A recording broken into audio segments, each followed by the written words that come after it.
Hello. Welcome Hello. to the True Conscious Couple podcast. I am Tiffany Lancaster. And I'm Brad Lancaster. We are a blended family. When we got together, I had 4 kids, Tiffany had 3, and we've had 1 together.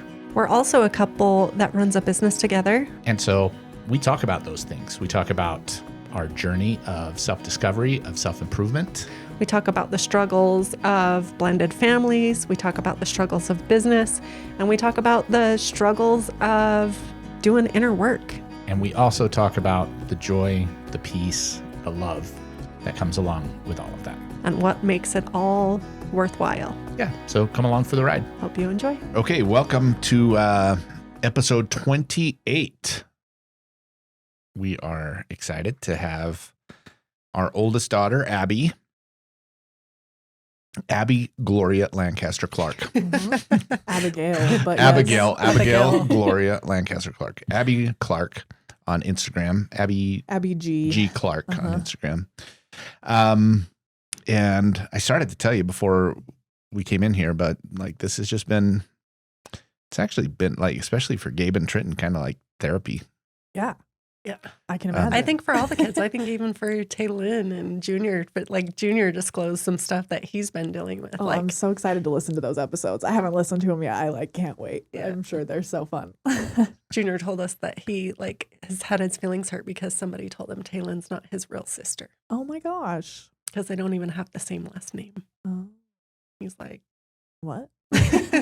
she's like my sister. I Yeah. don't know what to tell you. That's crazy. Kids say crazy. They do say crazy things. Like, why would a kid even say that to another kid? Or That's even so think it, strange. right? Yeah.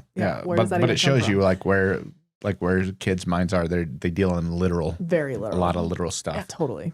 So, turn off my phone here. I've been trying to work on saying less. Oh, that's something I had to really focus on when I was doing my podcast. I need to start it back up. But yeah, the first time I went through and edited myself, I was like, I say all the time. And it's I know. I don't think know if anybody else notices, but I noticed it and I was like, whoa. if we edited, Trenton does the editing of our podcast, but he's like, he's told us I can recognize your guys' voice pattern so much that he can just look at it and know exactly where we're saying Yep. and go and cut them out. Yep. I started to be able to do that too. You can realize what the looks like in the That's so funny. Yeah. So I'm going to bring some conscious awareness to No I don't know that I'm going to commit to no ums. less ums. Less ums. Just some awareness to it. Like I said, Abbie's our oldest. She was she was 13 Mhm. when her mom and I were divorced. She was she obviously, by virtue of being my oldest, she completely changed my life in 1996 when she was born. And I'm really excited to have you here. We've been talking about everybody's experience going through divorce, and then the experience of being a part of a blended family. And yours was unique. Yep. Everybody's experience was unique. Yeah. That's unique That's to the humans, right? idea. Right. So we thought, so let's just jump in. Yeah. I think we did, give everyone the warning that we want all the good and the bad. This isn't we don't want to filter it in any way because that's the point of this is Sure. divorce and blended families is a super hard thing, especially as you're just getting into a blended family. It's Yes. there's so many different dynamics and stuff that play into it. So we just thought it would be useful that for people to hear our kids' experience and how we got through it. I love it. Okay. So, well, let's start off. Let's go to the beginning. Your Okay. child. So we asked Gabe and Trenton to tell us a little bit about their childhood pre-divorce. Mm-hmm. Then tell us a little bit about or as much as they want about the divorce and their memories and the things that stick out about the divorce, and then segue right into blending. So let's start there. Tell Sure. us your experience, what your family life was pre-divorce and then into the divorce. Yeah. Pre-divorce, I would say I listened to half of Gabe's episode on the way here. And I would agree with what he said. I feel like our family life pre-divorce was like pretty idyllic. Idyllic? That's the word. Idyllic. Like, especially growing up like Mormon in the church, like our family like fit that ideal Mormon family like perfectly. Meme. It was like almost a meme, right? Yes, like that is exactly what we were, and we were like really happy. Like I mean that in like the best way when I say like we fit that mold perfectly. Like for us that was like great. I have very only like positive memories of childhood and like family life and of like your guys's marriage. Like Gabe even mentioned like remembering you getting in arguments and mom saying things like we still love each other. Like I can't even remember an argument, honestly. Like that is not even, I feel like it didn't happen very often, at least not in front of us super often. And if it did happen in front of us, I feel like it was like, I don't know, little tiffs, you know what I mean? Like not actual like fighting, never any fighting, I would say. So yeah. Yeah, I feel like it's almost it's more, at least from my observation, it seems almost more traumatic when it's like a complete surprise to the kids. Yeah. And they're like, where the heck did this even come from? Yeah. Because Trenton talked about his experience was like, he couldn't wait for us to get divorced. Right. He was like, you guys Yeah. need to be divorced. It's just, I feel like it's a totally different type of like trauma. You know what I Right. mean? Like maybe not better or worse, but Right, just right. very different. Like, You're very surprised by it. yes. You didn't yeah. see it coming, Like, kind of blindsided. A lot of times I would used to compare like our divorce situation as like a sudden like death in the family. That's what it felt like to me. A lot of times I would say that a lot because that's what it felt like. Just came out of nowhere. Yes. Yeah. Mm-hmm. And we can get into it more too, but I really did feel like for a long time that I lost my dad because I felt like due to a lot of things, like I didn't know who you were anymore. Yeah. And so that was it really did in a lot of ways feel that way. Like my dad had died and I didn't know who this new person was and our family totally blew up and like, yeah. Well, let's put some context to it. Okay. So that everybody can understand. So, and I've been really open about this. I, by and large, lived mostly a double life. I mean, I didn't have a second family or anything like that, Right. but I was incredibly inauthentic. Yeah. I was unfaithful. I cheated on your mom. I lied a lot about what was going on financially, what was going on in our relationship. And I just did a really great job of keeping secrets. Yeah. Like I could keep secrets like crazy. Mm-hmm. And so that's why when, you and I were at girls camp Yes. when everything blew up. And if you're not in the Mormon world, girls camp is where the girls that are 12 to 16 or 12 to 18. 12 to 18, Mm-hmm. they go away for 3, 4, 5 days or a week or so during the summer. Yeah. 5 days. Yeah. Activities, camping, maybe. That one was Yeah, in a sometimes. cabin. It wasn't a cabin. It was like it's a rich person cabin is what it was. Yeah, a retreat. Yeah. At Bear Lake. It was actually, ironically, like my favorite girls camp I ever went to. We had so much fun because we went like boating and like all this stuff, like really good memories. I was actually just talking to John, my husband, about this.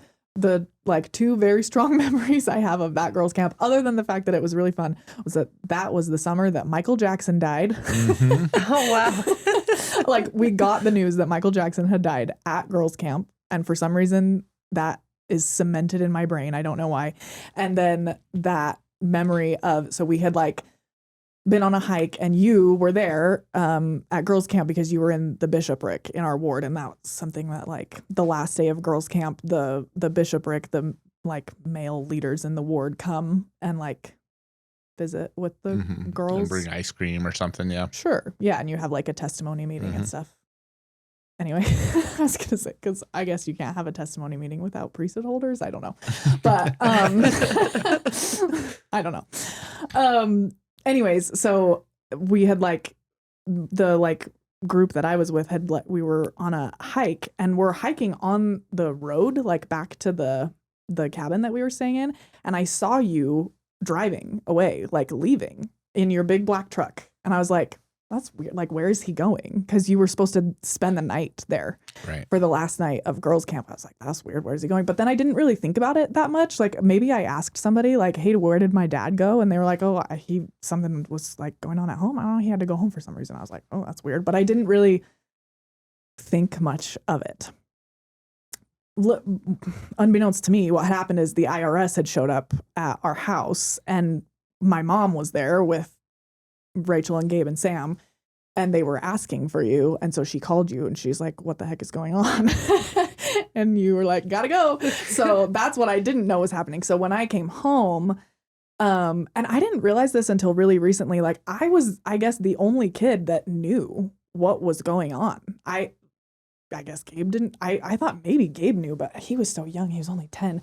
So anyway, yeah. So you mean with the IRS situation? Yeah. Yeah. I don't think anybody else knew that was going on. Mom told me when I came home because I guess I needed an explanation for why you came home from girls' camp. And I think she probably knew that like I was going to be smart enough to understand that like something was weird, something was going on. And so she sat me down in that like front room and told me what had happened with like the IRS. And, at 13, I like barely understood what she was talking about.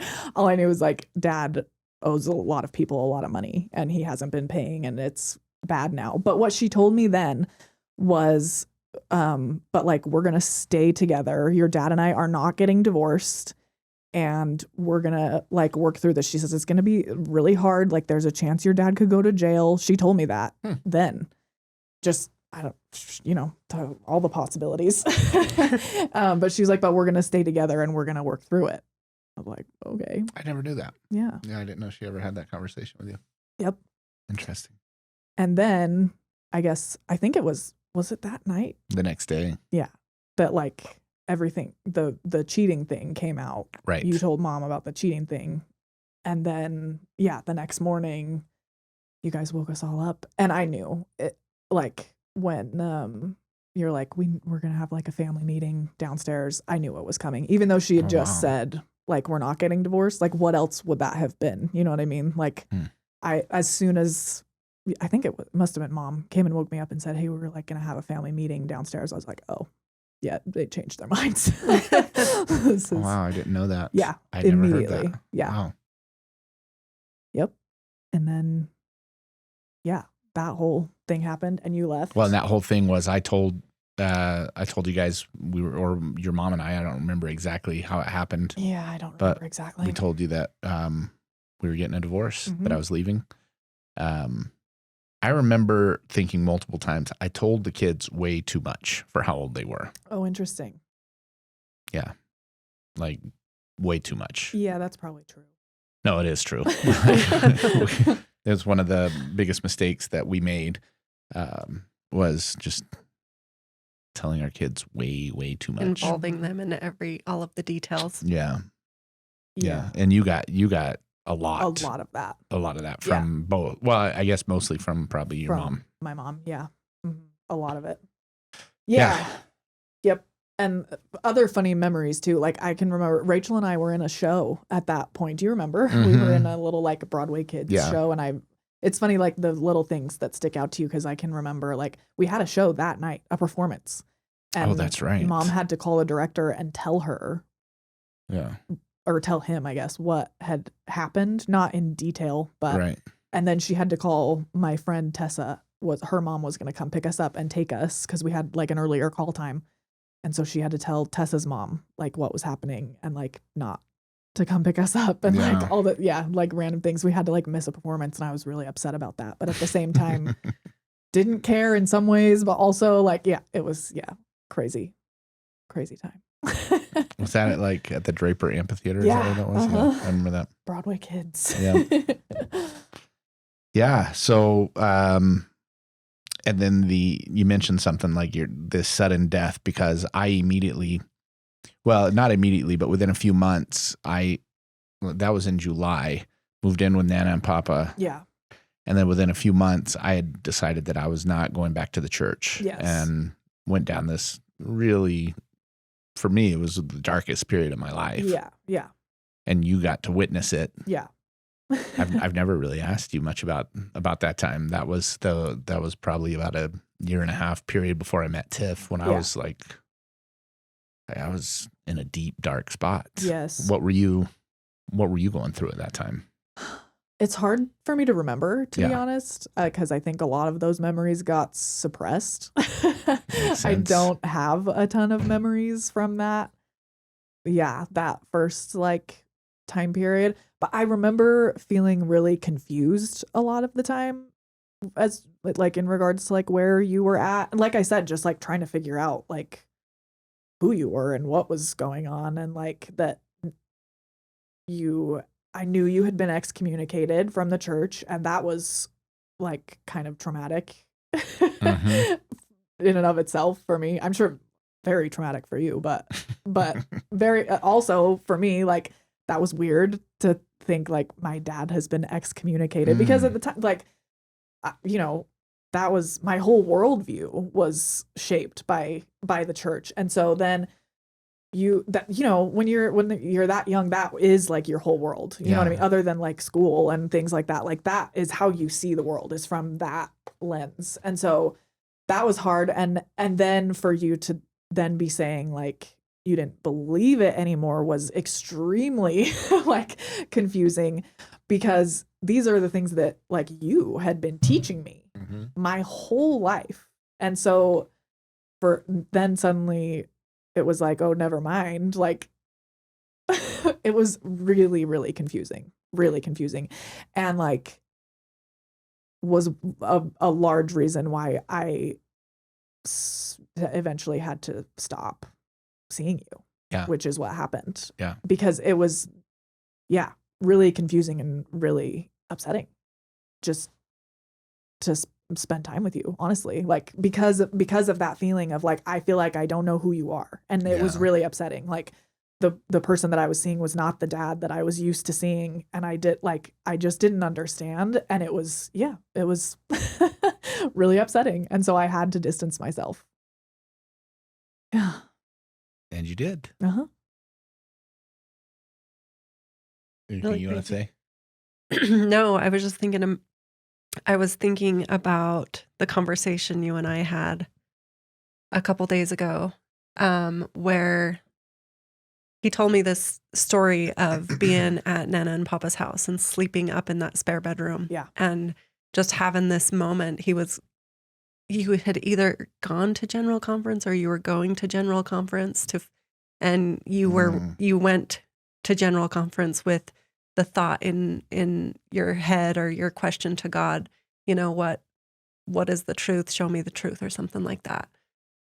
And he tells me the story of like being in the fetal position between the bed and the wall up in that room, and just bawling and like asking God, like, just show me what I'm supposed to do, what's the truth here, Yeah. And he was telling me this story. He had told me the story again, or he had told me the story before, but he was telling me again a few days ago. I don't know if it was Valentine's Day or whatever day it was. Anyway, I was like, don't you see that like God answered he was answering you. Like he was showing you what you needed to see. It just wasn't the answer that you wanted. Yeah. Yeah. I was, it's interesting because I was praying to know, I wanted to know that it was okay for me to stay a member of the church knowing everything I know.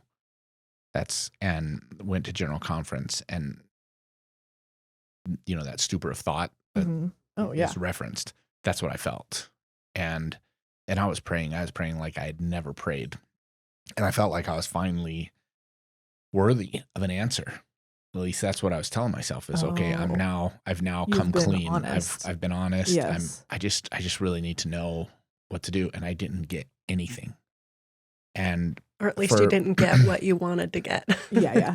Well, but it was nothing. Like I literally got nothing. And I've got that stupor of thought, which was what looking back now, that was what I needed. And, for the longest time, it wasn't really until this last week that I realized, I did get an answer. God did hear me. It wasn't the answer I was looking for. It wasn't the answer I wanted, but it was an answer. Yeah. Because I couldn't be happier with who I am today. Right. I couldn't be happier with our family. I think things have turned out amazingly Yes. well. But at that time, like I was losing my relationships with my kids, my relationships with you, my relationship with you, with family members. Everything was just falling apart. Yep. I had I don't even know if I had a job at that time. I was losing my real estate license. I was losing everything. Yeah. And I was taken into deep darkness, and it was exactly where I needed to go. So I could see the light, Right. finally see a real light. But while I was going through that, and my mom would, to her credit, like she would say so often, she'd say, well, my biggest concern are the kids. Yeah. And at the time, I didn't even really understand what she meant by that. I was like, Mom, the kids are going to be fine. Yeah. Like, We're we'll taking take care of them. the kids. Yeah. But like, I didn't know everything that was going on. I didn't. Yeah. Yeah. Well, because, what I was thinking as you're saying all that is like the irony is like that sort of what I was then told about your choice to like not to leave the church, to not, because at the beginning of everything, you were very like committed to like, I'm going to get baptized again. 100%, I'm going to like, we're going to do this again. And like, I actually really remember like going to sacrament meeting with you after everything happened, and like you couldn't take the sacrament, and that was really weird, like all of that stuff. And so then it did sort of feel like a switch had happened, which it did. Yeah. And what I was told was that you had decided that was going to be too hard, and it was just easier for you now to just say, never mind, I don't believe any of that. And now I'm just going to go like live my life. Party hardy. Be a sinful. Yeah. Yeah, exactly. Which is funny because I don't think that is true at all. I think it would have been much easier to just stick with what you had known to be true. Yeah. Yeah. When one of the first conversations I had with your dad, like I looked at him and I could tell he was in a world of pain, and I didn't know exactly what he was going through, but I knew he needed a friend and somebody to talk to. And I knew I was going through some crap. And so like one day I was like, I keep hearing we should maybe share war stories about what we're going through. So let's do that. But one of the first conversations that we had was like in his car, the Cadillac, actually Haas's car. Oh, yeah. Yeah, we were sitting in the car, and he was telling me everything he was going through, and he was just like bawling his eyes out, and I was just letting him talk and listening to him, cry. And I remember telling him like, this is actually a really cool story because this is an opportunity for you to find out who you are and just be authentic and be you. Like you get to rebuild your story however you want it to look. Totally. I just remember all the pain that he was dealing with, and it's crazy to think about. Yeah. And for the first time in a long time, like even just hearing you and Gabe, I've heard a lot, from Gabe and Rach and some from you, but like these details of what exactly you guys were dealing with and going through at that time is just so, it's so healing for everybody. So I love that we decided to do this. Yeah, it's cool. Yeah. Well, as I look back on it, you and I didn't communicate much, like other than schedules and plans. Your dad was very afraid to communicate with you. We told the story not too long ago of the time that he was going to lunch with you. Yeah. And I was like, just be authentic, just be you, just be vulnerable, just let her see who you are.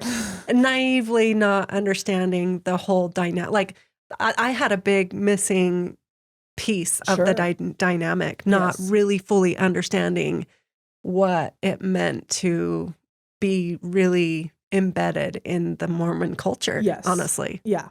And so for me, I was just like, the truth is always the best. Like being authentic and truly who you are is like always the answer. Yes. Which is like yes and no. Yeah. Right? I was going to say, you're not wrong. And I don't know even like what that conversation like if that, I don't know, because that does sort of, that one lunch that we went to, it must have been, well, I guess you guys were together at that point. Yeah, so, and it was when you stopped coming over right after Yeah. that. So I've dealt with so much guilt because I'm like, man, Oh. I gave Yes, him that advice. for sure, because that was for me like the straw that broke the camel's Yeah. back. Like after that conversation, I was like, I can't do this anymore, because that was in that conversation you were really honest with me and started telling me things about like Joseph Smith and all that stuff, which at that point I was not able to receive any of that, and that it was incredibly like upsetting and again confusing, and just, and in combination with like what I was being told from my mom and her family was exactly what I just said. Like you had decided that it just wasn't worth it, and like, you know, all the things that they tell you about when people leave the church. Yes, in combination with like, not to mention like he's a narcissist and a sociopath because of like the things that you had done in the past. So yeah, Well, they weren't wrong about at least about the narcissism part. So I can acknowledge that. I wouldn't call think- you a No. You narcissist. Though. had No, maybe I had narcissistic tendencies, Yeah, but that's narcissistic different. tendencies. well, That's what I everybody mean. does. Yeah. Yeah, But I like, and I caved to a lot of them. sure. And I mean, because a lot of the actions I took were not just narcissism, but I also call it cowardice. Like I was a complete coward. Yeah, I'm avoidant. I Right. avoided the hard stuff. yeah,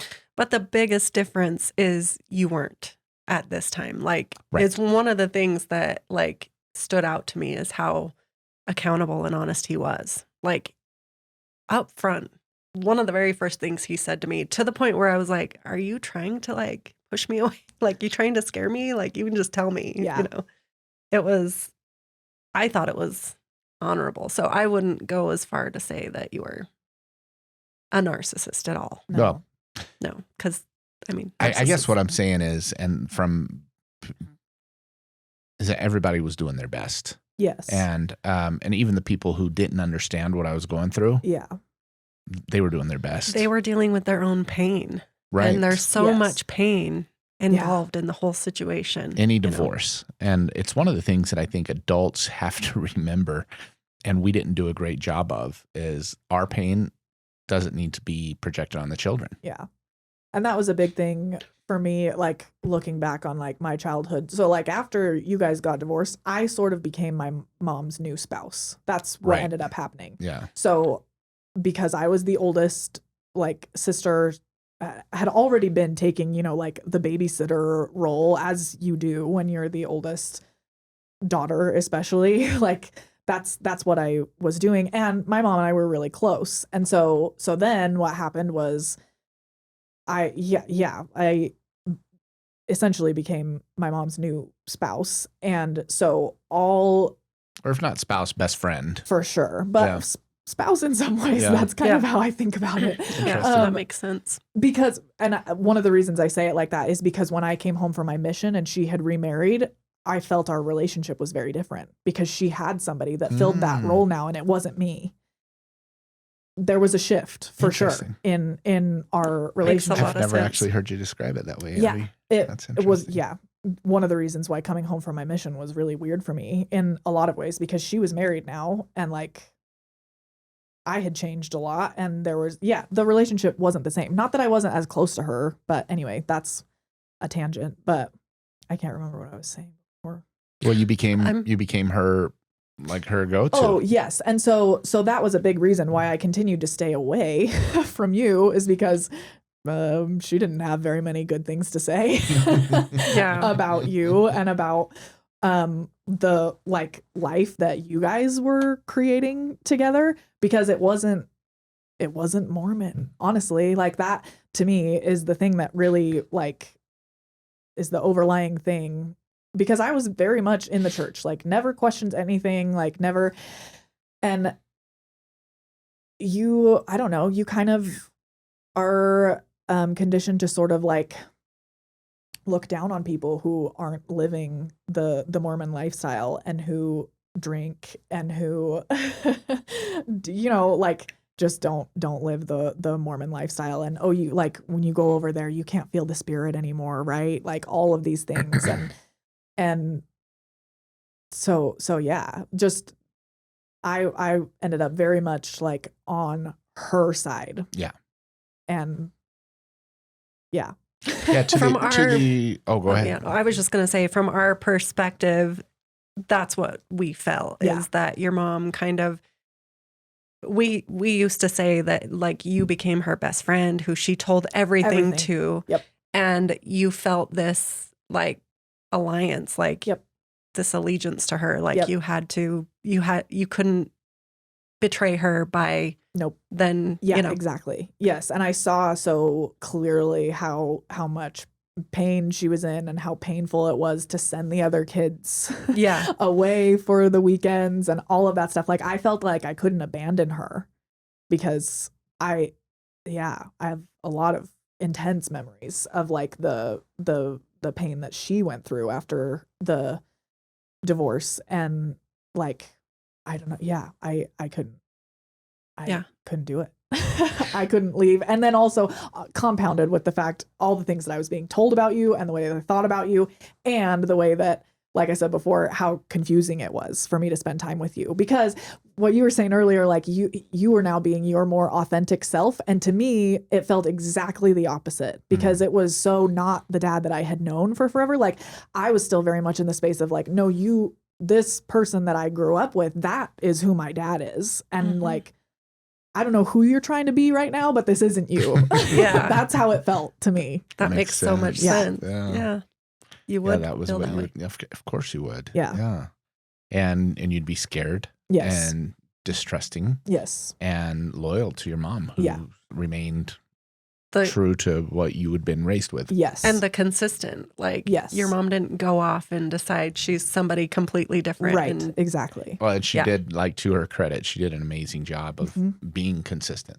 Yeah. And that's one of the things I've told Tiff that's just happened in the last year or so is I've been able to, through my journey of healing, get really grateful for how amazing of a mom your mom was. Like how consistent, really cool. how consistent she stayed, how like, cause I've seen other buddies go through divorces and their ex-wives like get their kids into crazy spots and like turn to drugs and all kinds of stuff. And that wasn't your mom. No. Like she made you guys her priority. Yeah.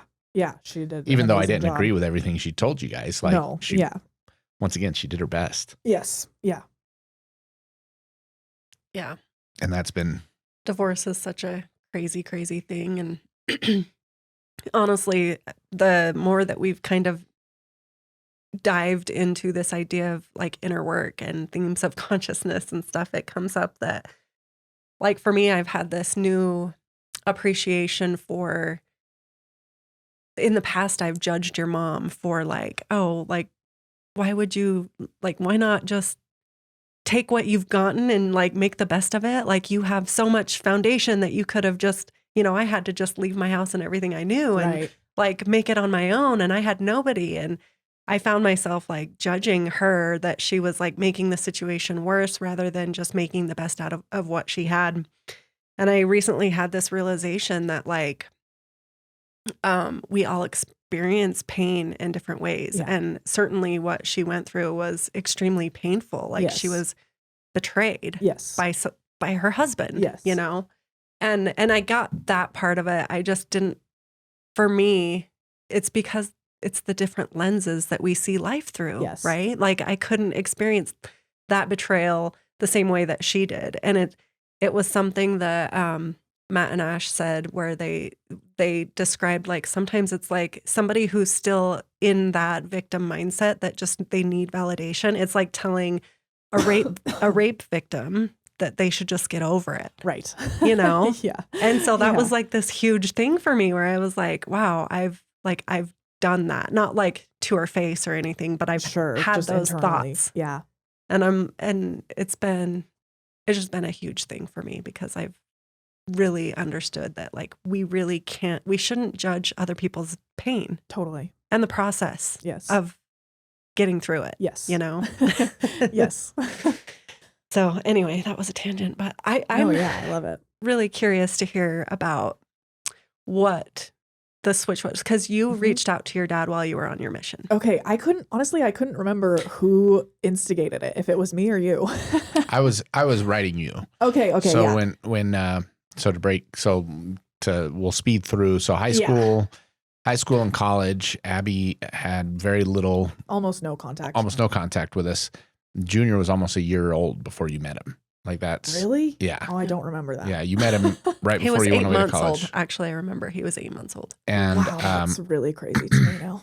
yeah. And I had this, my perspective is I had this huge hole in my heart where you were concerned and didn't know how I was ever going to heal that Yeah. relationship. And I did too, by the way. I don't think I was aware of it though. Like I had just accepted that this was how life was going to be, and my relationship with my dad was not really a thing, but it caused me more pain than I think I was even like aware of. Makes you know sense. what I mean? That makes sense. Yeah. I had so many people that would tell me things, and the best advice I got, and the best advice I can give any parent is when that's happening, when that what's the word? Alienation has happened. Like you have to come at it from love. And that's what I just decided is I'm just going to love Abbie. I'm going to support her in everything. Even when you went on a mission, I'm going to support her. I'm not going to judge this. I'm going to just get into support and love. I really do think, looking back on it, like, I don't think you could have handled it better. Like, I think if you had continued to try to like force me to have a relationship with you, it would have just pushed me away further with the mindset that I was in. So I think you did exactly what you should have done and just like waited for me to figure it out on my own. I don't think there's much else you can do. We gave you birthday presents. We gave you Christmas presents. And I would spend time with you guys like here and there. Mainly like if there was a party that my mom was throwing. That's when we would see you. Yes. Or like we would go to her shows and stuff like that. And we would see her there. It was painful while it was happening. I remember people telling us like, she'll come back. And we were like, I don't know if you really understand the situation. So Abbie, did I interrupt you? No, Were you gonna say something? no. Okay. Go ahead. So Abbie, she went on her mission. You went on your mission. Yep. And she went to Oregon, to Salem, Oregon. And my mom said the best thing, my mom, who's an active member of the church, said, Brad, this could be the best thing to soften Abbie's heart. And I said, well, I hope so, but I'm going to support her either way. And at the same time, I didn't know she said that. Yeah, she did. She was right. Yeah. And you left in, was it September? Yep. September of 2015. 2015. I entered into my plea agreement in November of 2015 and went into jail in January. Yep. And I started writing you like because I could talk to all the other kids on the phone, but I couldn't talk to you. No. And so I started writing you letters. Like actual handwritten letters. I was actually thinking on the drive here, like, I'm sure I have those somewhere. Like, probably. I need to find those for that sure. would be cool. Because I haven't looked at them in a long time. Yeah.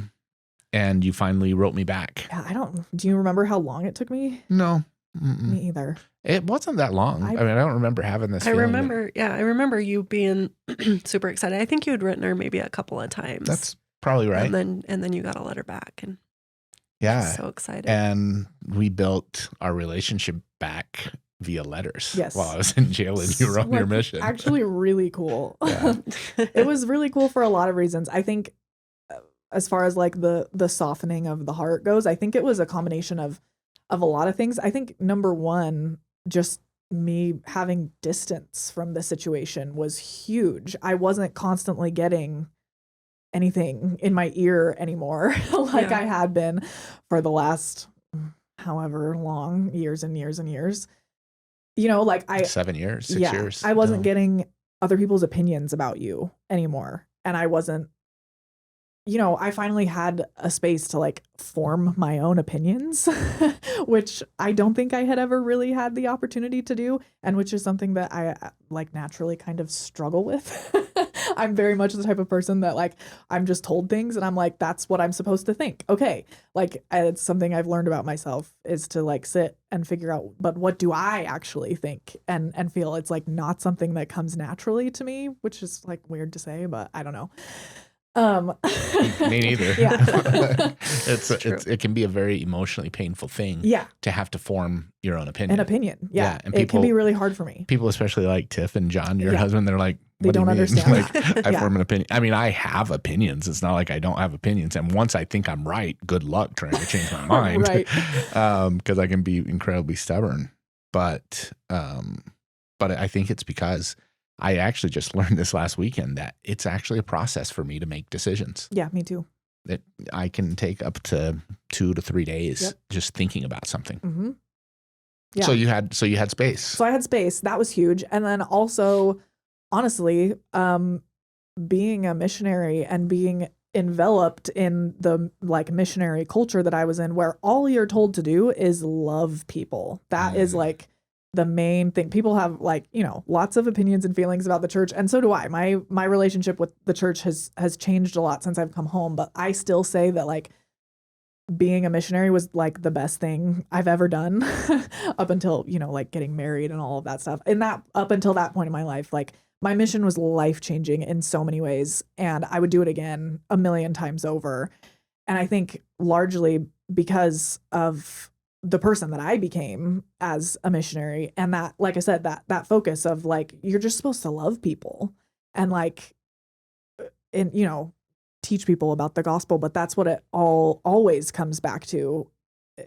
At least it did in my mission. I had an amazing mission president.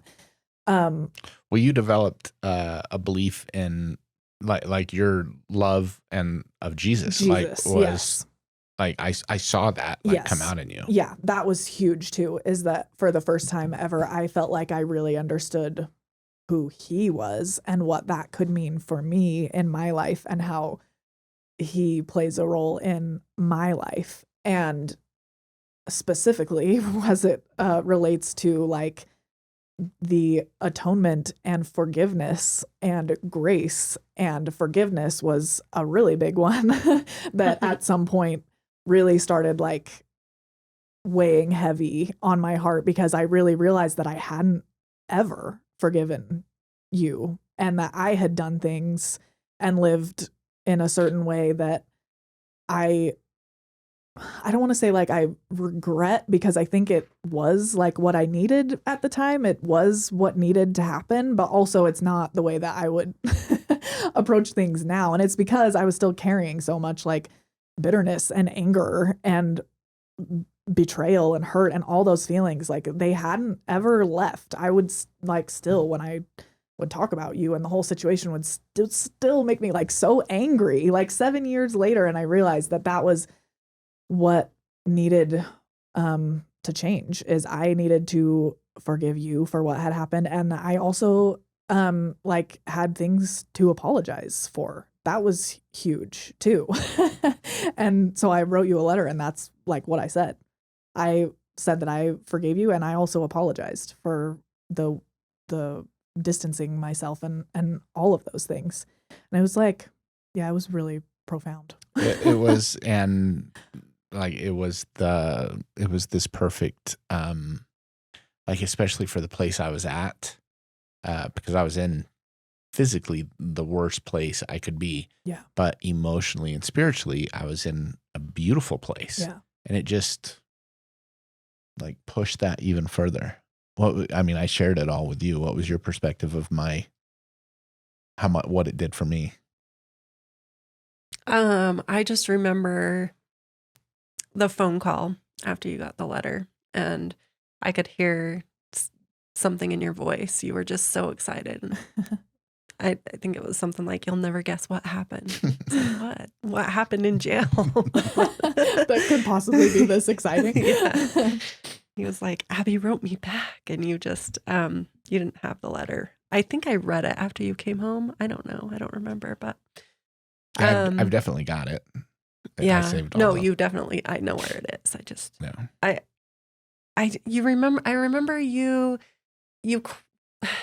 told me she quoted something. Yeah, I don't even remember. You referenced the story of Nephi and Lehi, Okay. when Nephi had broken his bow. Oh. And this is a story from the Book of Mormon, when Nephi, the character that starts off writing the Book of Mormon, he he and his family are fleeing Jerusalem. Yeah. And story goes that they're out in the wilderness. They're out in the wilderness. They had no food. They had no food, and everybody's bows had broken. Yes. And they had no way to go hunt. Well, yeah. Mm-hmm. And Nephi built a wooden bow because they had metal bows. But they all broke. They all broke. Nephi got the wooden bow, and he was upset with his father because his father had been murmuring and had been complaining and was losing faith. Which was a big deal because his father was the prophet. Like, it was a big deal for Lehi to be losing faith. Yes. Yeah. And he was doubting God. And even though he was in that low emotional state or spiritual state, Nephi went and asked his father for direction. Yes. And said, what should like, I do? You're the prophet. Yeah, ask God where I should go to find food. Yeah. Yeah. And this is the funny thing. You told me that story, and I'm like, okay, I don't want Abbie like bowing down to patriarchy,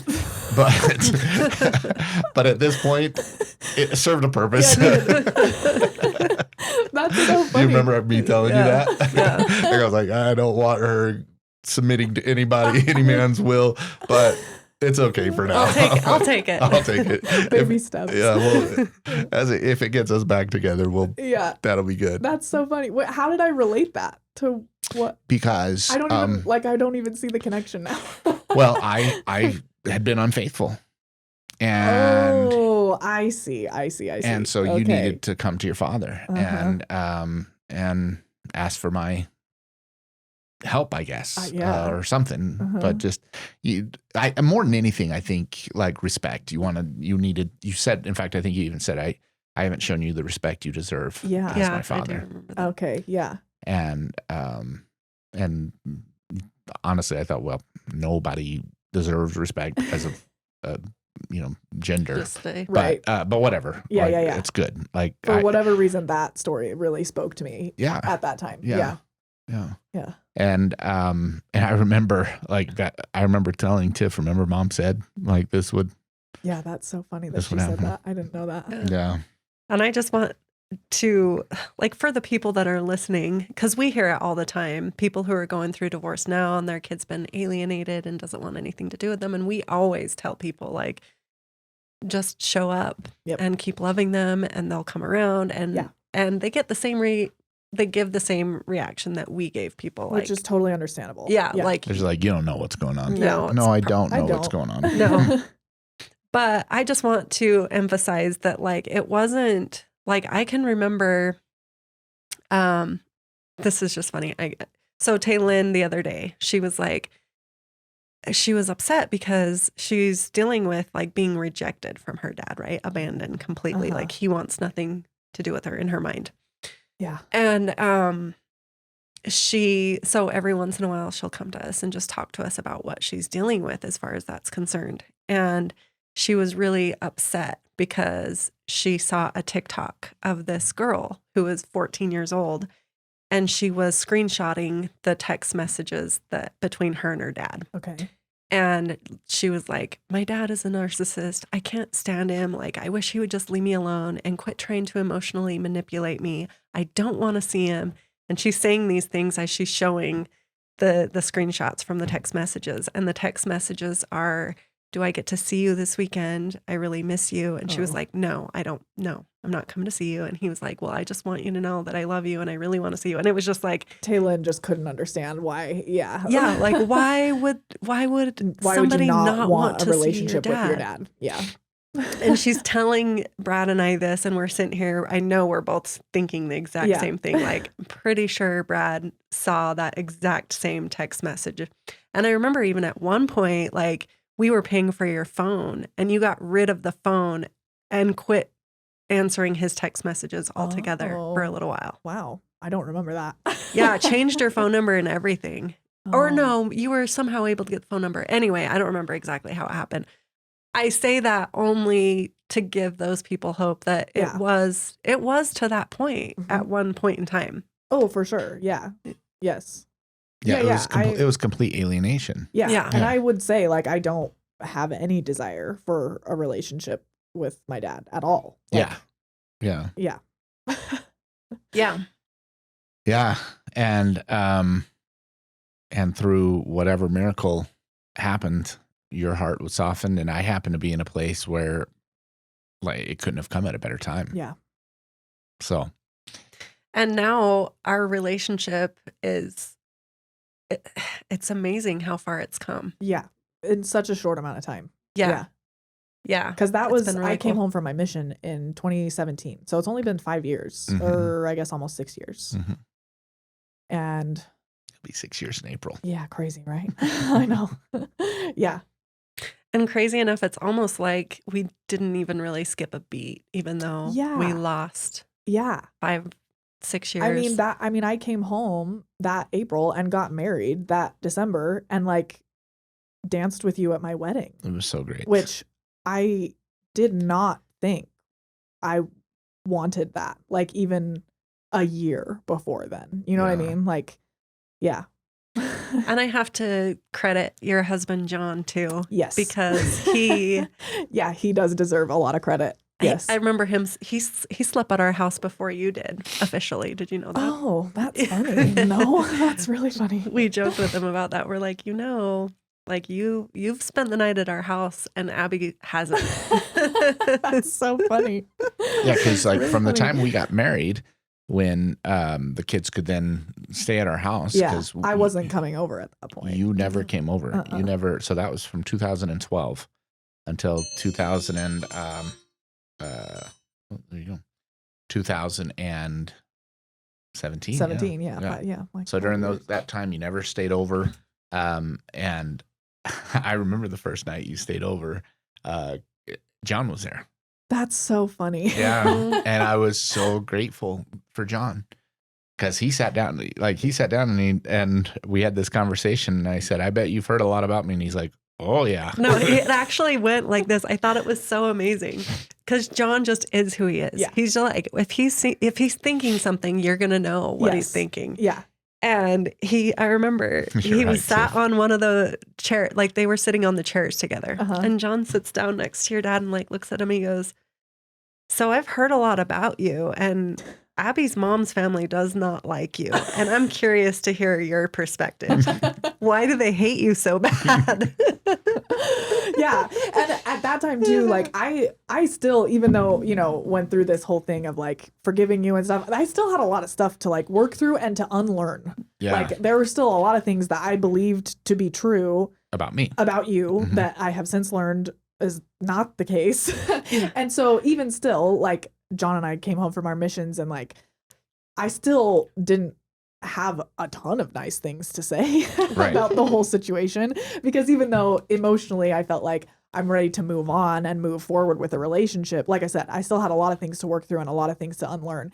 And he very Mm. much was huge for me in helping me question everything. Well, isn't that interesting about stories? Because that's Yeah. really what you had were Yes. stories. Yeah. And stories create programs Yes. because we react to those stories that we've been Yes. taught. This is like a deep level psychological ego work, right? Yes. So you had these stories which were Yes. creating programs, Yes. which then created your behavior patterns. Yeah. And so you had to literally go back to the root and say, okay, I heard this story. Yep. Is that story And true? Or is there John's- another version of it? John's like an investigator. I remember being Yeah. so grateful and having so much respect for him immediately, because I'm like how brave for him to be like, these people hate you. Yeah. Tell me why. Why? Like what's your story? You don't Yep. seem like a bad dude. Yes. Like what? Yep. What's Yep. your story? And it gave us this opportunity to just lay it all out there. Mhm. And he asked questions and he like He is a great question. Yes, Yes. great questions. Yeah. he really wanted to understand the whole situation. And it was just like, it felt so good to be able to be like, oh, you want us to talk about this? Like, okay, like, Yeah. we'll tell you Yeah. you all of it. And it was cool for me too, because I hadn't heard your perspective about the situation at all. And there was part of me that like didn't really care to anymore. Like I was just ready to move on, Yeah. But it was really cool to then have him sit down and ask Well, you help guys you your side of the rewrite story. these stories, Yes. right? Yeah. Yeah. Yep. All the time. Yeah.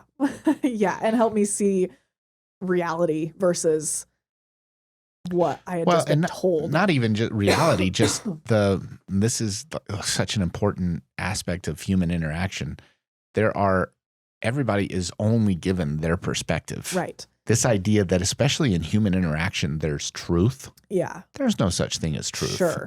in human interaction. Yes. There's your perspective, my perspective, and then there's The reality, truth, right? like, yeah. There's what's going on. Yes. But there's no like, oh, well, that it's an interesting thing because like attorneys are always trying to get to the truth. And Yeah. and so and that's where a lot of the background on your mom's side of the family comes from. It's from Right. this inquisitive attorney background of And justice. We're going to Yeah. find the truth. We're going to deal with justice will be met. Yes. And which is fine. I mean, I believe in all of that, but Sure. there's always going to be perspectives. Yes. And that's where compassion, forgiveness even comes in. And I believe that's where Jesus really comes in. Yes. And says, look, your perspective, you did the absolute best you can. Yes. But you were given some really rotten stories, either about yourself or about the world or whatever. Well, it's really embracing for me. I think Jesus really embraces the idea that everybody is innocent and everybody is perfect as they are, that we're all just learning Yes. and we're on this path and that like we're here to make mistakes and we can't judge other people for their path. Our job is just to extend love and compassion for other people Yes. and their path. Yep. So yeah. John, that's actually something that John says all the time. Like the more and more that like, even like I said before, I view the church very differently, but I think the gospel, the core like gospel of Jesus Christ is beautiful and is so like rings so true to me. And what it always like kind of brings you back to is exactly that. Like I need to be more disciplined with myself, help, control myself and my, what is the word that I'm looking for? The negative tendencies that are within me, do better at improving myself and give way more compassion to other people. right. You should have compassion for yourself too. But if you're, But you know what rather I'm than saying? judging people, Yes. it's about your work. Yes. And the only people that we have control over. I love that yoga. So in yoga, I learned that sin is ultimately having your responsibility is to do your work and make the best you that you can make. And sin is simply neglecting that duty I like that. to work on yourself. Yes. And I think that because ultimately you're the only one that can control you. So why like to look outwards and judge other people or even want to change other people? Like you ultimately can't control that. Right. The only being that you can control is your Yourself. being. Yep. So anyway, very cool. Yeah. So John helped shine light on that and has been a Yes. key part Mhm. of healing. Yes. And that, by the way, is another true principle. Like we believe at our core that the pairing that happens, a couple pairing, is the best way to move towards enlightenment, Yes. or if you want to call it actualization, or just lasting peace and happiness. Yes. Because that partner not only is somebody that's there to support you, but they're also there to show you the things you need to work on to trigger your healing. Yes. Yeah. And John 100%. did that for you. 1,000,000%. Yeah. Yes. In so still many does. ways. Yeah. I'm in guessing. so many ways. Yes. Yep. I see that. I see that in you guys, and I see it in so many couples. But a conscious acknowledgement of that. Oh wow, you're showing me things that I don't really want to look at, because I can imagine you saying, I don't want to hear that about my dad. Yes. Yeah. Well, and one of Yeah. the things But that your dad might be a good guy. No, I don't know about that. I don't know if I'd go that far. one of the things that I loved about John right away is how open-minded he was, Yes. And I don't mean this to be offensive, but you don't see that a lot in the Mormon, at least I guess I should say I haven't experienced that Yes. a lot in the Yes. Mormon religion. So to see somebody as open-minded as John, Mhm. and I saw John opening your mind, like Yes. opening you up to all these possibilities. And I was like, that is just so amazing. Yes. Unlike me, he does not struggle to figure out what he thinks about something and has helped me with that a lot. And and just questioning things. Like that's also not in my personality naturally to like question and it very much is him, and that is so helpful for I feel me. like he does it to the entire family. Like Yes, when we're always. when we're together at a gathering, he's always got some challenging, like thought-provoking, He just challenges narratives. situation that he proposes. And well, and if gets there's everyone's something opinion. that seems like everybody's saying, "Oh, this is what truth is," he's like, "I don't know. Are you sure about that?" I always have to like sit with it for a long time when he does that, because I'm like, okay, I know it sounds like you should just answer this way, but he's got a reason why. Yes. What is it? Yeah. Like, where's he going with this? Yes. Yep. It's really cool. Yeah, it is. So yeah, that's John was. We didn't have Taylor on for Gabe's podcast because she wasn't really a part of our blending. Oh, right? totally. But I actually considered having John come on with you because he was a key part of our blended family. Yeah, he wanted to. We just couldn't make it work with the schedule. Maybe we'll have to have him on another time. Yeah, we will for sure. But so I'm curious. So you blended later. I mean, you were in, but in the family, but you didn't really. Yeah. You didn't really become a part of the family. What's that been like for you? What? It's a good question.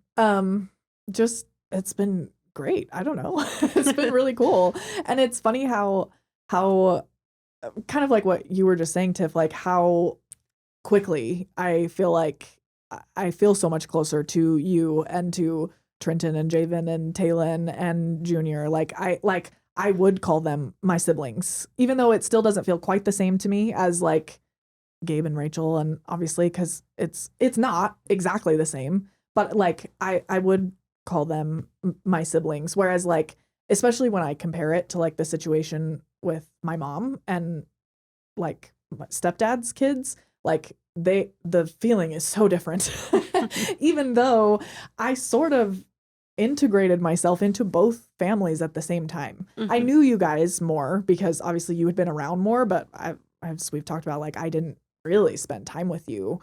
And so like my feelings towards both sets of like step families were fairly similar, and now it's like night and day, not the same thing at all. Like, yeah.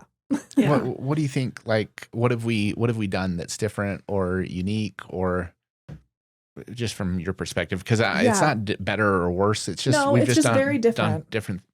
I mean, I just think that you guys provide more opportunities like for us to get together and like actually spend real quality, like extended quality time together, like trips is kind of what I feel like that really makes a difference. It is a big piece when like you get out of regular life and are just have like this extended time away together. And I also think too that you do a really good job of like facilitating these types of conversations. You don't keep it surface level. Right. Like we talk about real stuff, whether it's like about our specific like relationships and family dynamic, or just like philosophical discussions about like anything. Like, and I think that makes a big difference too. Like actual real discussions and not so like surface level all the time. Yeah. You know what I mean? One of the things we figured out like was definitely a conscious thought that I think is important for all families, like anybody with kids, but especially for blended families. We figured out that it was more about the quality than the quantity of time you spend together, because you tend to focus on, oh, like I only have my kids 50% of the time or every other weekend, and that's terrible. But when when you're married and you have kids, you're just going about your day typically, and you're not it only matters when you make the time quality time. Yes. Like that's what the kids remember. Yes. That's what makes the impact. Yes. And so for us, it was always about just creating opportunities where we got to have real conversations. And we got to spend real quality time together. Yes. And so that is why we started the tradition of the Christmas trip. Yeah. And even just doing a summer vacation or whatever the case may be, we've just found that like that time, you can make up so much lost time Yes. with those quality moments. Yeah. And it's crazy to me because I've said to your dad a couple of times, like, what's crazy to me is, I mean, there's been times recently in the last couple of years where I'm like, I actually feel, because Rachel and I were super close when she was growing up. Yes, Like yeah. we had a really, really good relationship. And then there was this weird dynamic right after Gabe came home from his missions where I think Rachel was feeling a lot of what you were feeling before. Yes. And she felt like your mom, that like she needed to be your mom's ally for that Yes. period of time. Yeah. And then like you came home and I felt like very quickly you and I built this really cool relationship. Mhm. And I told your dad, like, it's weird to me because I am closer, like right now, I'm closer to Abbie than I am Rachel. And I don't know that I would have ever imagined that. No. Yeah. Definitely not. It's been really cool. Yeah. Well, I had a couple thoughts. Okay. Where we were talking about a couple things that we have been intentional about creating space for introspection, Yeah. space for discussion. And it's one of the things that I think I would have never, as a parent, I would have never even thought about if we hadn't been down this journey. And so it's given me a couple ideas. Number one is as a parent, I don't need validation. I shouldn't need validation from my children. But you certainly need to validate your children. Yes. Yeah. Yeah. And there's a lot of ways you can do that. And I think the simplest way is what you just said, like asking questions. Mhm. Asking questions and like not being afraid of the answers. Yeah. Totally. Like, asking questions and then letting your kids ask questions. Mhm. One of the things that I've heard so many times from a few different, some of our different kids is we really appreciate the fact that you let us know that you're not perfect and that you made mistakes. Yes. And so I guess like what how's that been for you? Like, cause a lot of parents, like they put themselves up on this pedestal, like they've got everything figured out. Yeah. But we just let you guys know all of our struggles, all of our challenges, all of our victories. Yeah. What's your perspective on that? Yeah. I mean, I think it's really healthy. Yeah. And I think it sort of helps you as a kid, because when you're a kid, you kind of look at your parents and you think that they know everything and that they have got everything figured out and they don't really make mistakes. At some point, you reach the age where you realize that's not true and that your parents have no idea what they're doing most of the time because they're just like you and you have no idea what you're doing most of the time. Somebody said once, we're all just a bunch of little kids that Yeah. grew up. And so we're really just a bunch of little kids in big bodies. Yeah, 100%. Trying to figure out Yes, the world. nobody has any idea what they're doing.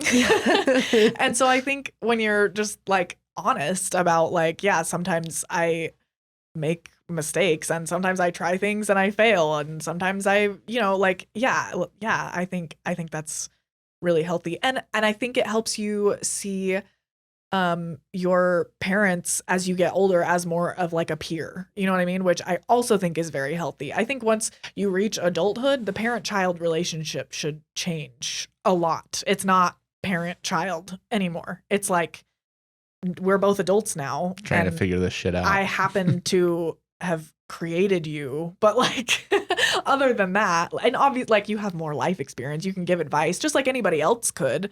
Right. But you're not like, sometimes I think parents think that like they're special in that way. Like, oh, I'm your parent. And so I know specifically what is best for you.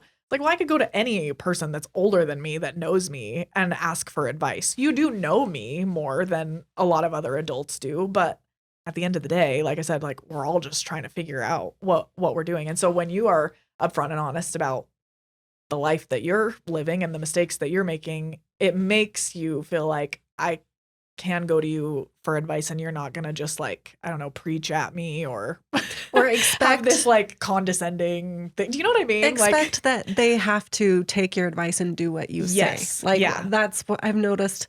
A lot of parents get A upset lot of parents do this when Yeah.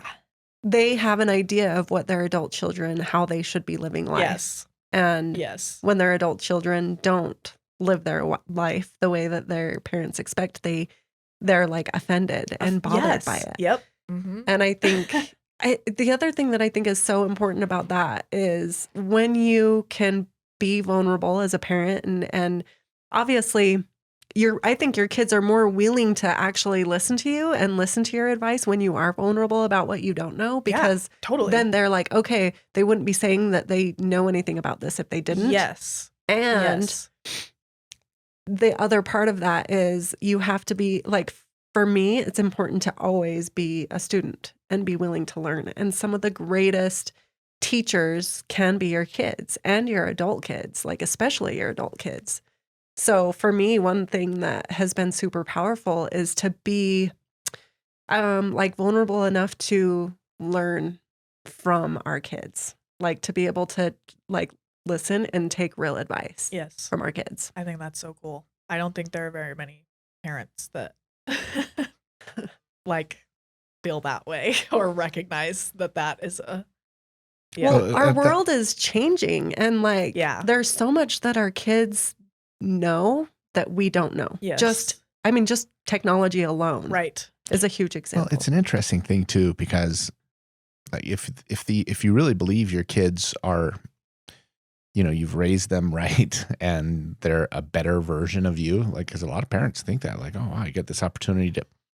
Why would you not want to listen to their advice? Right. Yeah. I get baffled by that. Like, totally. Because I happen to have like some of the most impressive humans that I know that happen to be our kids and their kids and their spouses. Mm-hmm. Like I can't tell you how blown away I am at the spouses that my kids have chosen. Yeah. John, Indy, and Taylor, like, yeah, amazing They're humans. all so awesome. Oh, and by the way, like, I mean, they each have their area of expertise that I trust more than me. Right. Yeah. Like I'm gonna go to Taylor when I need. I mean, it's a hands, like, she's an expert at flooring. Yep. I'm gonna go to her for that and other things too. Yes. But specifically that. Indy's gonna be a physician. Yes. And he's like understands the body, and he's so smart. So smart. Yeah.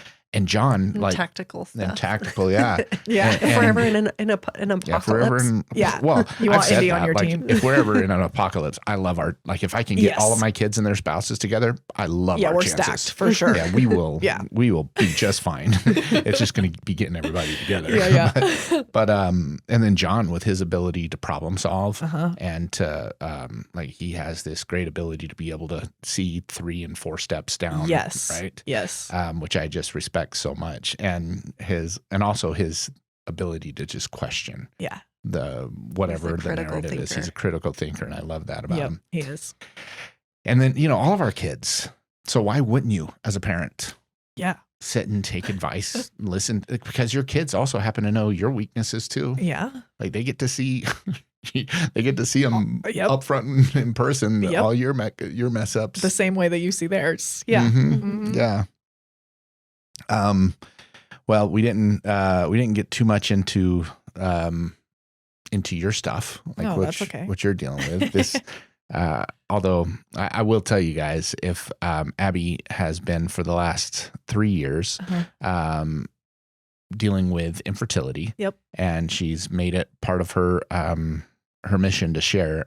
I love what you're doing, because she shares this beautiful journey of infertility. She was raised, you heard, like, how she was raised, and she was raised with this expectation of becoming a mother. She got married right after her mission. They have been trying now for over 3 years. Yep. And has not been able to conceive yet. Right. And so I love following her, and you should love following her, because she shares, because I think the biggest point that you make in everything you share is life's never going to go exactly how you think it's going to. Yeah. But there's happiness to be found. Yep. It's no matter really, what's happening. Yeah. Yeah. I love what the message that you share is really empowering, because it's not just like, oh, my life is miserable because I can't have a baby. Yeah. It's my life is beautiful, Mm-hmm. and you don't need to be consumed by this one thing. Yes. And you can still have hope. Mm-hmm. And so it's beautiful.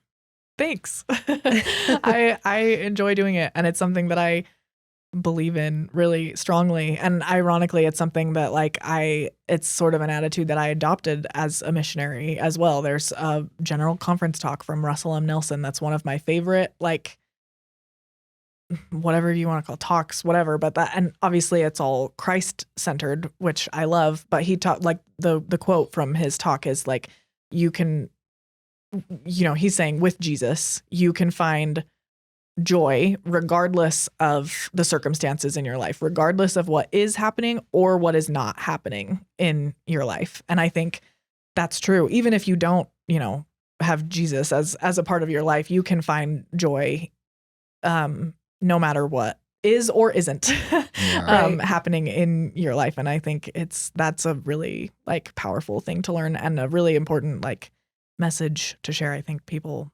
struggle with that so much. Yeah. Well, and it may not need to be Jesus, but as I'm getting older and wiser in life, I realize there is a strong correlation between spirituality and that peace and joy that so many people seek. Mm-hmm. Like your spirituality, like the wellness of your spirituality, there needs to be that focus. If it's not like God that you believe in, you need to I really believe that it's important for people to believe in something higher than themselves. Yeah, because then also your circumstances don't define you. Exactly. And that's, I think, a big part of it as well. People take these circumstances of their lives and let it become who they are, whether that is, I mean, like in my case, infertility, or some people do that with motherhood. Right. Motherhood becomes your full identity. And it's one of the reasons I say this on my Instagram and stuff all the time. Like, I'm actually really grateful in so many ways for this experience, because I think that would have been me. Yeah. That would have completely been my entire identity. Well, is motherhood. To be honest, I was worried about that when you first came home from your mission, and like it was in the back of my head, like she thinks that the only thing she wants to do is be a mom. That because as a mom, I think we've all fallen prey to that at one point or another. I'm sure. Yeah. And it gets to be depressing really quickly. Because there's so much more to you. Yeah. You like when you become a mom, you have not been a mom for however many decades at that point, right? There's so many other parts of your personality and your person that are there. They exist and you have known about them. And then for some reason, when you have a baby, it's like, for so many women, all that goes out the window and you just like forget about the person that you were for the last like 20, 30 years. And of course that's going to make you sad and depressed, because where did that person go? She's still there and you're just ignoring her. Yeah. You can't do that. And a lot of moms will go, like, they seep into this huge depression after their kids leave the house. Right. Because now what are they going to, like, who are they? They don't know who they are. I have no more purpose anymore because my kids are adults and they don't need me in the same way. Yeah. Yep. Yeah, it's really crazy to experience. Well, you've tapped into this basic truth that your external reality is nothing more than a mirror of your internal, whatever's happening inside of you. Mm-hmm. So your peace, if you're at peace, your external reality becomes peace. If internally you're dissatisfied and don't know who you are, on the outside, you'll be dissatisfied, and that's what will be reflecting at you. Yes. And so you're putting into words that, and that's a truth that has been taught from the sages, whether it's Jesus, Buddha, story of Shiva and Shakti, and it doesn't matter. Like those stories, like they all basically come to this basic truth that you get to decide. It's probably the greatest lesson I learned in jail, was that my external reality does not determine my internal happiness. My internal, who I am inside, that will determine what is happening outside of me. Yes. And this whole idea of I am too, it's reminding me the principle that, like, we start to take on all of these labels. And it's very true with motherhood. Like, I've done this exercise where you write down like all of the hats you wear. Oh, yeah. And then, like, understanding that you are not any of those things. Yep. You are not a mom. You are not a realtor. You are not a wife. You are not, like, you just are. Yep. I am. Yes. Well, and it's isn't really that- powerful. Isn't that the essence of divinity? Yes. Like, that's what the Yep. scriptures say. Mhm. Yeah. What's the scripture? It says something, and know that I am. Yeah. and it's referencing. And by the way, that's like, again, in all of the ancient texts. Yeah. It's in the Bhagavad Gita. It's in the Bible. It's this basic idea, this understanding that I am. Mm-hmm. And if that's what divinity is, we get to tap into that same power. Yep. And I am is nothing more than the power of creation. And it's not just human life creation. No, it's yeah. any and all creation. Mm-hmm. Yeah. So Beautiful. you get to you get to keep sharing this message. So everybody should be following Abbie. And maybe we'll have you back on and we'll talk more about infertility another time. And if That would be you, cool. another fun thing that she does is makeup tutorials. I've actually had Oh, people yeah. reach out to me and be like, I want to follow your daughter for her makeup tutorials. Oh, Sorry, cool. honey. And it's super helpful. I love it. Good. I think it's so great that you're able to be on camera and be so vulnerable without any of your makeup on, showing people. It's one of the things I love most about it is like you show women, what you look like with nothing on, Mhm. and then how fun and creative you get to be Yeah. to get all prettied up. Yep. And I think it's an awesome thing that you do. So Thanks. And she's a genius marketer. Well, I don't know about genius. Working on genius? What, getting there, yeah. Working on it. Maybe someday. Well, yeah. So give her a follow, and you'll probably get like 2 more follows after this. Nice. Yes, should be pretty good. Thank you guys for both listening. Appreciate it. all 2 of you that are listening. Okay. Anything else? Abbie, anything else you want to say? Oh, well, let's see. We ask the best parts. We've covered so much. Yeah. yeah, I think we've covered. Because we had these Mhm. questions that we asked the boys about the best part, about the mistakes we made, but I think we've covered that. It's interesting because, like, as I look at like where we're at in our relationship, I wouldn't have changed anything either. Yeah. I mean, there was so much growth, and growth requires struggle. Yes. And sometimes growth is going to require pain. Mhm. And we time. And time. Sometimes a lot of time. Sometimes a lot of time. But here we are, and like I guess I would just say to any of you parents that are struggling with relationships, and it's not just with like from a blended family, because Mm-mm. parents deal with struggles with their kids all the time Yeah, in 100%. relationships. Like, just lean into love. Yes. And give your kids the space they need. Yep. And just love them and love them and love them. Yep. Because they're just people. Yeah. Yeah. And they're little people who are Yes. still like, Who don't know how to deal with their emotions. yeah.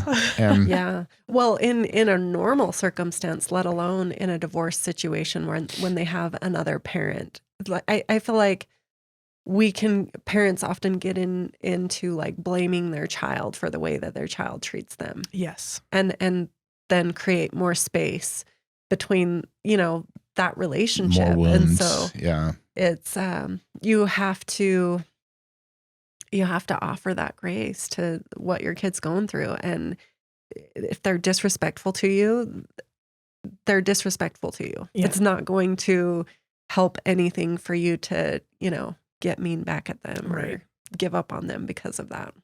Yeah. We have I'm just reminded we have one of our teachers or mentors that tells us great leaders validate themselves, and great parents do the same thing because they're great leaders. You validate yourself, and then you ask your kids great questions. So Mhm. just keep doing that. Yes, I love Yeah. that. Well, thanks, Abbie. This was great. Oh, Yeah, thank thanks you. for having me. This was fun. Yeah. And thank you guys for listening. Don't know which child is next. I think, will it be Rachel? Is that Or next? Javen. Or Javen?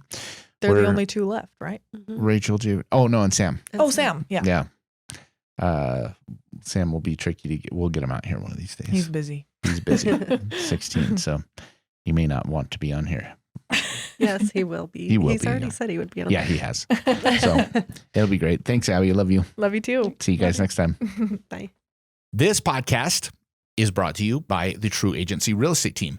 If you are looking to buy, sell, or especially right now, invest, by the way, you should be investing in real estate right now, contact us. Or if you're a real estate agent that is committed to personal growth, we need to talk. We are looking to grow our real estate team. So if you're looking to buy, sell, or invest, or you're a real estate agent and you need growth, contact us. Also brought to you by True Studios. If you are in Tooele County or nearby, we record, edit, produce, distribute all parts of your podcast. We give you the space, the time, the expertise so that you can have your own podcast.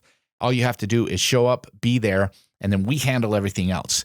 So if you've always wanted to have a podcast, don't know how to start, don't know how to do it, get a hold of us. Reach out. You can reach out to us at True Studios or True Conscious Couple or True Agency Team. Reach out to me, reach out to Tiffany, reach out to Trenton. All of us are available. We would love to help you get that out. Thank you so much.